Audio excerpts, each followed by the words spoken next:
teman-teman IT itu kan dianggapnya Superman. Oh gitu. Kan gitu ya. Iya. Kadang handphone rusak aja dikiranya kita yang suruh benerin gitu. Walaupun memang bukan backgroundnya kita gitu, terkadang modal nekat. Ya.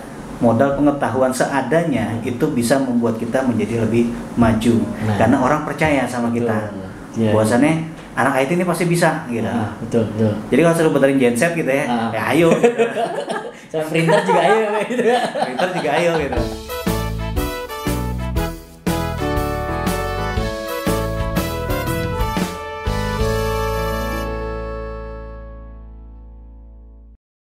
Assalamualaikum warahmatullahi wabarakatuh. Balik lagi di Potsuka, podcastnya UT Surakarta. Kita dalam segmen RUAS, Ruang Aspek. Oke, ini segmen terbaru juga dari Potsuka ya. Oke, sebelumnya saya Sudar yang biasa host magang di sini, yang selalu magang juga. Oke, kali ini kita akan membicarakan tentang peran IT dalam pembelajaran di UT gitu ya. Dan saya juga nggak sendiri, saya ditemani oleh seorang programmer. Kejauhan ya. Pengembang IT di UT Surakarta. Siapa lagi kalau bukan Bapak Teguh M. Ilham Eskom. Oke, Pak Teguh, mungkin perkenalan diri dulu, Pak. Ya, terima kasih Mas Sudar. Ya. Teman-teman, perkenalkan saya Teguh. Saya di UT, masuk di UT ya, itu sejak tahun 2005. Kebetulan saya lulus D3 itu di Universitas Gunadarma di Jakarta. Kemudian S1-nya di Sinar Nusantara, kalau sekarang namanya Universitas Tiga Serangkai. Seperti itu. Jadi kurang lebih saya sudah 20 tahun mengabdi di UT Surakarta. Oke, berarti udah 20 tahun ya Pak ya di UT Surakarta gitu ya? Betul sekali, alhamdulillah sudah 20 tahun 20 ya. tahun, betul. Sudah terlihat dari rambut yang putih gitu ya. Nah, Saya juga dikit. Saya tutupin pakai topi. Oke, nah selama 20 tahun itu sebenarnya lingkup tugas IT di UT Surakarta tuh apa aja sih Pak? Ya, IT di UT Surakarta itu lebih kepada tim yang namanya tim pengembang, bukan hanya pengembang ya, tim support. Tim support dari apa yang dilakukan oleh universitas terbuka secara keseluruhan, sehingga apa yang dicanangkan atau dijalankan itu bisa berjalan dengan optimal. Namun di UT Surakarta sendiri juga ada beberapa hal yang memang kita kembangkan sendiri seperti itu. Jadi walaupun kita tim support dari UT pusat, UT secara keseluruhan gitu ya, kita juga membantu mahasiswa, kemudian mengajari ataupun hal-hal lainnya di mana teknologi itu bisa tepat guna dan juga bisa digunakan oleh mahasiswa secara mudah.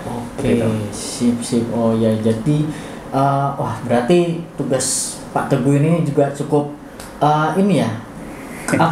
penting sekali gitu, karena membantu mahasiswa di IT-nya, di mana UT kan semuanya hampir 90% ya Pak berkecimpung di IT gitu kan.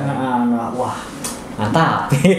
Nah, terus selama Bapak bekerja 20 tahun itu, software atau aplikasi yang udah pernah dibuat apa aja nih Pak? Nah, ini yang menarik ya. Gitu.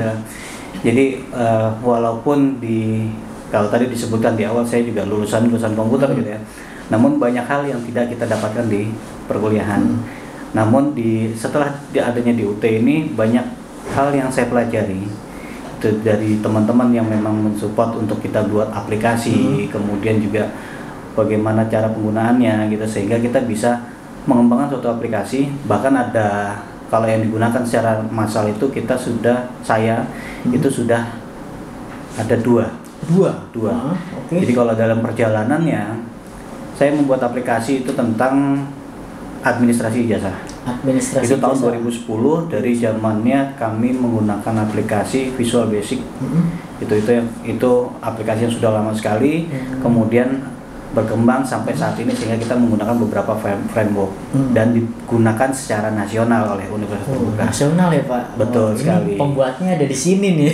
Jadi kalau teman-teman itu buka website aksi.id itu adalah aplikasi yang kita kembangkan. Oke. Gitu, dan itu sudah digunakan secara nasional. Wih. Nah, itu merupakan suatu prestasi besar. Keren. Aksi satu. Terus Kemudian ada lagi dashboard Surakarta, dashboard strip Surakarta UTSID gitu. Di mana teman-teman itu bisa melihat jadwal tutorial, kemudian melihat sertifikat yang pernah didapatkan atau sertifikat kegiatan-kegiatan lainnya.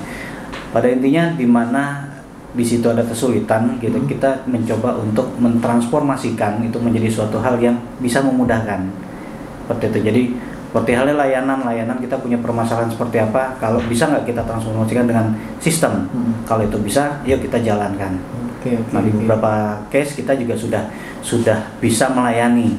Gitu. Jadi kalau teman-teman datang ke UTS Surakarta itu kan mesti mengisi seperti buku tamu ya, gitu. Kemudian dipanggil.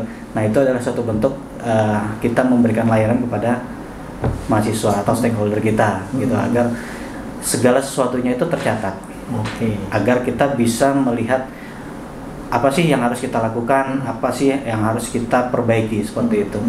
Jadi aspek-aspek itulah yang akhirnya menjembatani kita bagaimana caranya kita melayani stakeholder kita sendiri. Mahasiswa gitu Pak ya. Siap. Nah, dari dua aplikasi ini nih Pak, ada nggak sih maksudnya referensi ketika membuat dua aplikasi ini? Mungkin sahabat UTS Surakarta mau apa ya, dikasih wejangan gitu. Aduh, saya mau buat aplikasi nih tapi saya masih bingung nih. Nah, mungkin dari referensi Pak Teguh gitu dalam membuat aplikasi itu apa sih? Ya, kalau sekarang bahasa pemrograman itu udah banyak ya. Bahkan bikin aplikasi itu sekarang lebih mudah. Karena kita bisa menggunakan AI. Saya sendiri pun sekarang juga sudah menggunakan. Jadi nggak murni kita itu coding gitu ya, pokoknya copy paste lama itu masih bisa jalan gitu ya. Namun ada beberapa hal yang kita dapatkan hanya di perkuliahan. Gitu. Jadi terkadang di kuliah itu kita memang tidak mendapatkan, belum bisa mengasah secara keseluruhan. Kita bisa mengasah itu berada di luar. Gitu. Namun di perkuliahan itu sendiri kita mendapatkan dasar how to-nya. Bagaimana kita menjalankan, bagaimana kita menganalisa, bagaimana kita membuat struktur database dan lain-lain gitu. Memang seperti pengalaman saya di kuliah di D3 gitu ya, di waktu di Gunadarma. Apa yang saya dapatkan itu tidak bisa serta-merta bisa dirasakan. Namun ketika kita masuk ke dalam perkuliahan, ke dalam pekerjaan gitu, nah itulah yang bisa membentuk kita bagaimana kita akan mengarahkan diri gitu. Nah, ini semua tinggal tergantung dari teman-teman sendiri. Research and development-nya gimana nih? Gitu. Karena membuat aplikasi itu sekarang mudah. Yang sulit itu adalah troubleshoot-nya. Kalau teman-teman itu tidak punya dasar dalam hal troubleshooting-nya, nah itu juga akan menjadi kendala. Ya contohnya saya dari zaman kayak kuliah itu kan 97 tahun 2000-an lulus ya, D3-nya gitu ya. Ya, mungkin kalian belum pada lahir gitu ya. Ketahuan deh. Tahun 2000-an gitu. Di mana aplikasi itu kita masih pakai yang namanya Fox Pro. Itu masih aplikasi benar-benar jadul gitu ya. Nah, ketika perkembangan zaman kita harus belajar dengan adanya Laravel, CI ataupun framework lainnya gitu ya. Saya nggak ngerti. Tentunya masih nggak ngerti gitu ya. Nah, tinggal bagaimana kita mau eksplorasi. Gitu. Jadi ketika saya mendapatkan tantangan bahwasannya aplikasi ini bisa nggak dinasionalkan pada saat itu aksi UTSID dan kita menggunakan internet gitu. Dulu aplikasi yang saya kembangkan itu kan berbasis desktop, jadi hanya bisa dipakai di lokal gitu ya. Gitu. Nah, karena itulah saya pakai kacamata. Karena mentransformasikan itu kan itu ada hal yang benar-benar baru. Buat saya gitu ya. Kalau teman-teman yang kuliah sekarang mungkin sudah diajarkan yang namanya beberapa framework gitu ya. Itu hal yang benar-benar baru di mana saya harus bisa melihat aplikasi yang framework yang baru, sehingga gimana cara belajarnya? 1 bulan akhirnya.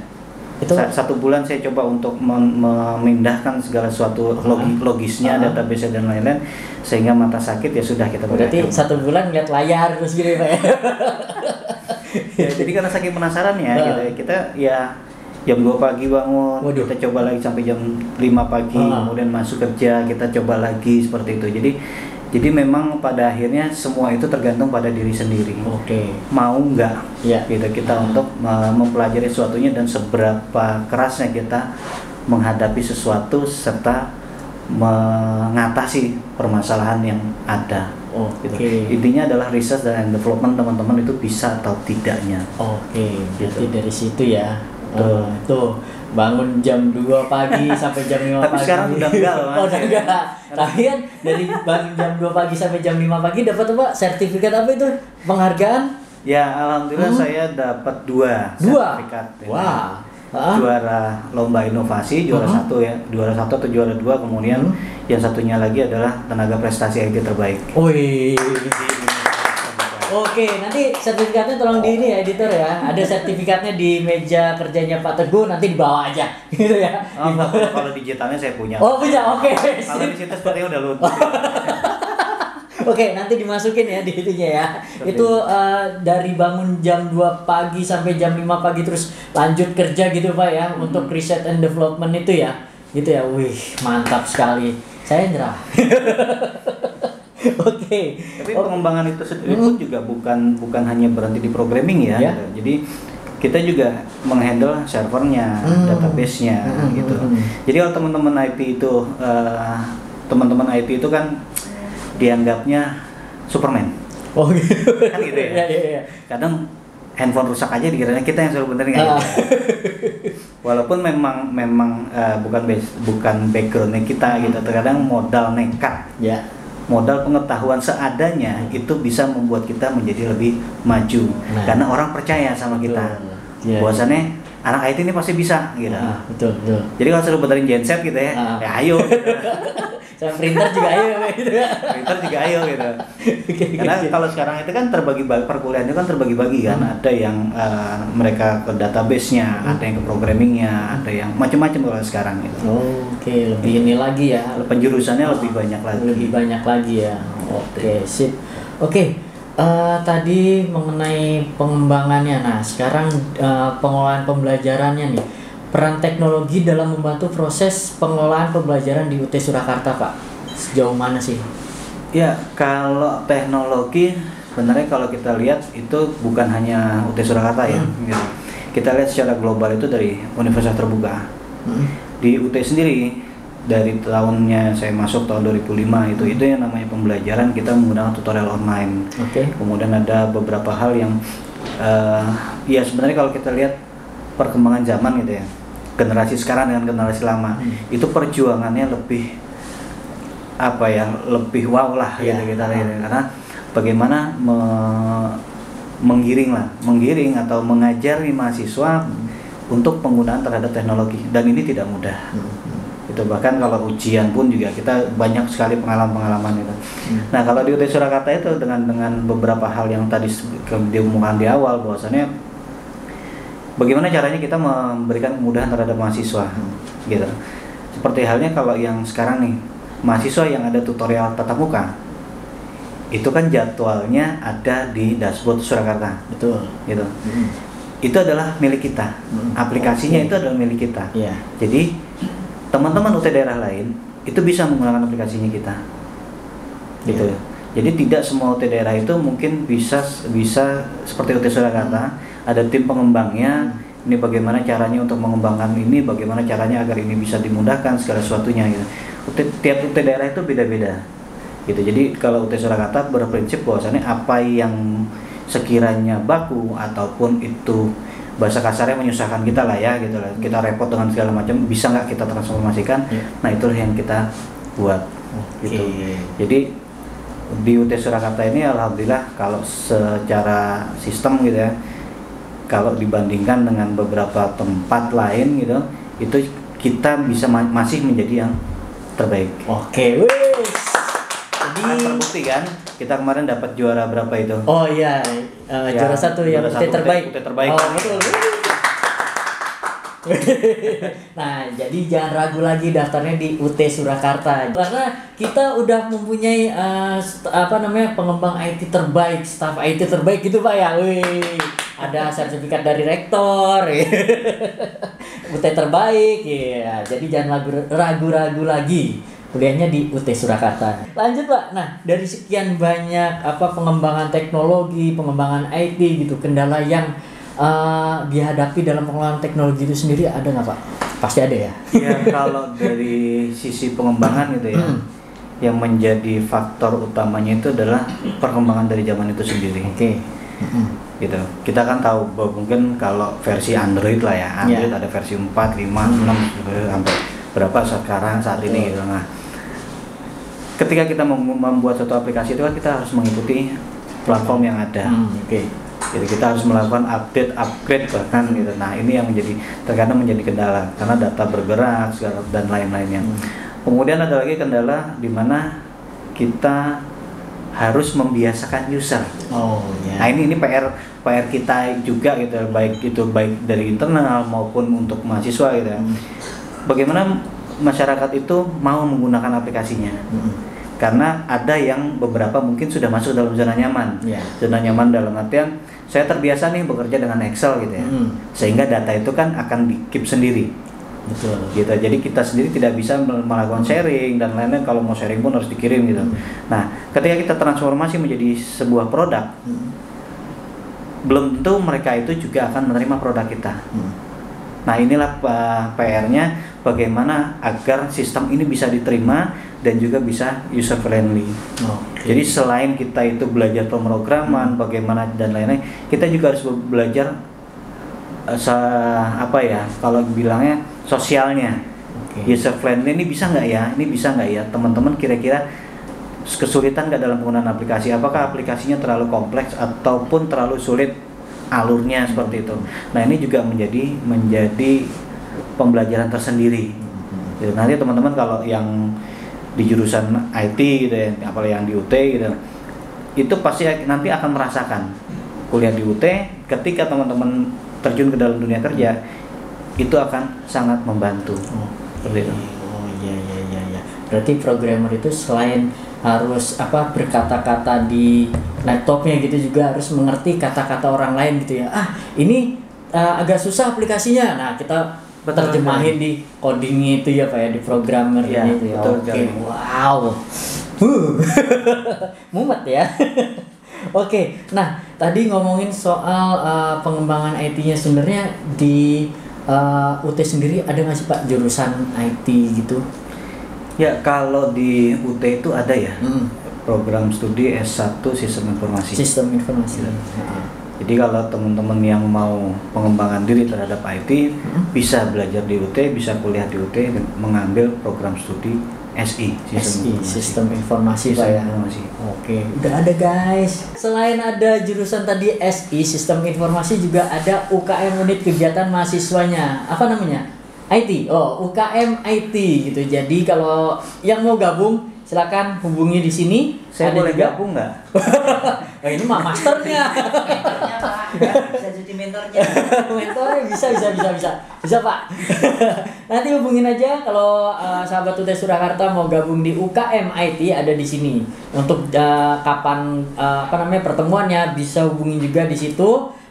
Nanti ada ya di bawah ya, editor ya, tolong ya. Oke, nanti ada juga. Oke.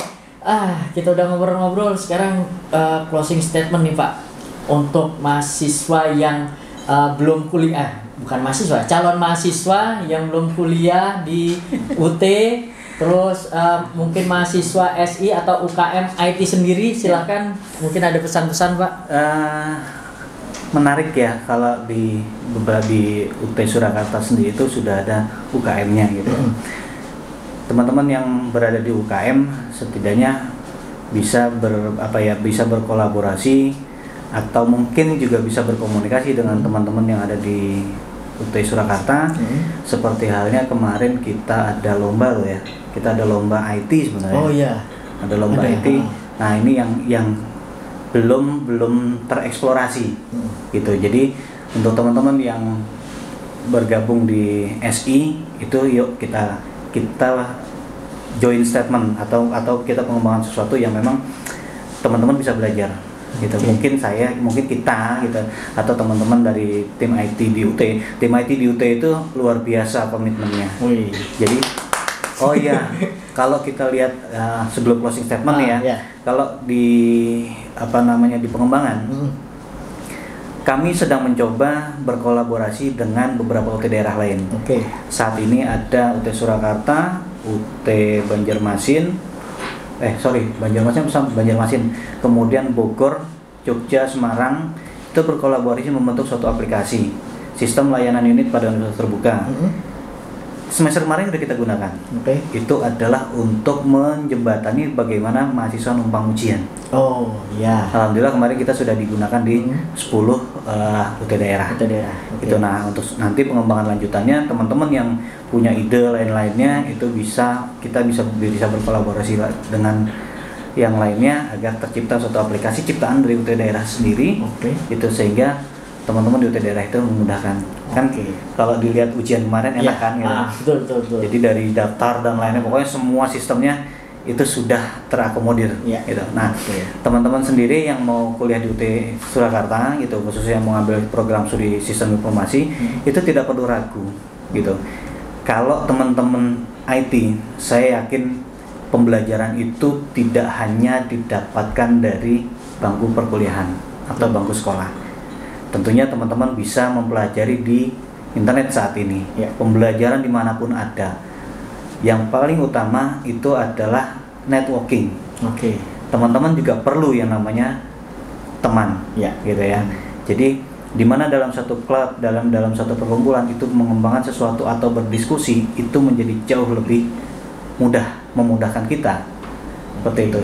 Jadi kalau seperti saya kan kita pengembangan aplikasinya kan secara mandiri gitu, segala sesuatunya kita riset dan lain-lain gitu, sehingga ada hal yang baru pun mungkin kita tidak tahu, gitu. Jadi teman-teman SI akan lebih baik jika bergabung dalam UKM sehingga bisa sharing knowledge, sharing pengetahuan dan sharing lain-lainnya, gitu.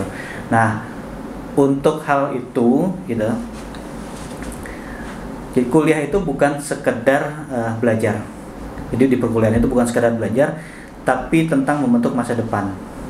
Nah, UT Surakarta itu akan membantu teman-teman meraih mimpi.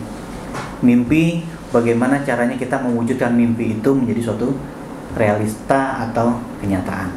Itu teman-teman jangan ragu untuk kuliah di Universitas Terbuka, khususnya UT Surakarta ya. Betul sekali. Saat ini mahasiswanya sudah berapa Mas Sudar? Sudah berapa? Kurang lebih sekitar 16.000 saat ini mahasiswa UT Surakarta, 16.000 sekian lah ya gitu. Itu mudah-mudahan di semester ini teman-teman bisa banyak bergabung, bukan hanya di SI mungkin ya, gitu. Mungkin ada di beberapa prodi yang lain gitu. Sehingga jumlah mahasiswa kita juga semakin meningkat, teman-teman juga bisa mempunyai teman lebih banyak dan juga teman secara nasional. Karena ketika tutorial nanti banyak ketemu teman-teman di dunia maya walaupun gitu ya. Seluruh Indonesia ya Pak ya. Betul. Bahkan luar negeri mungkin ada ya Pak ya. Luar negeri juga ada. Ada ya. Oh gitu. Itu membangun channel gitu ya. Wih. Oke, terima kasih. Yang saya kata-kata di networking itu juga perlu gitu. Betul. Jadi kita nggak bisa kita berkata bahwasannya saya kan introvert gitu. Nah, ini yang susahnya bagaimana kita merubah menjadi ekstrovert atau hal lainnya yang lebih membuka diri. Betul sekali. Oke. Mantap. Jadi kalau saya sih cuma singkat gabung di UT Surakarta. UT Surakarta udah yang terbaik di Indonesia. Ya Pak, RT terbaik kan. Ya, itu sertifikatnya besok harusnya dipajang. Oh iya. Kita juga UT daerah terbaik untuk tahun ini. Tolong editor nanti dipajang ya. Oke, seru banget Potsuka podcastnya UT Surakarta hari ini. Dengan materi peran IT dalam pembelajaran di UT gitu ya. Wah, seru banget. Terima kasih Pak Teguh. Baik, mohon sama-sama. maaf mengganggu kerjanya nih. Enggak ya. Ini termasuk kerja kan. Mengganggu waktunya. Terima kasih banyak. Oke, sahabat UT Surakarta, podcastnya mungkin sampai sini dulu. Kita lanjut lagi di podcast selanjutnya. Mungkin teman-teman ada pengen apa nih podcastnya tentang apa gitu, komen aja di bawah. Terus juga kalau mau nanya-nanya tentang IT boleh komen di bawah juga, nanti Pak Teguh yang bakal jawab ya. Gitu. Oke, terima kasih. Selamat menjalankan aktivitas kembali. Salam dari Potsuka, podcastnya UT Surakarta. Bye.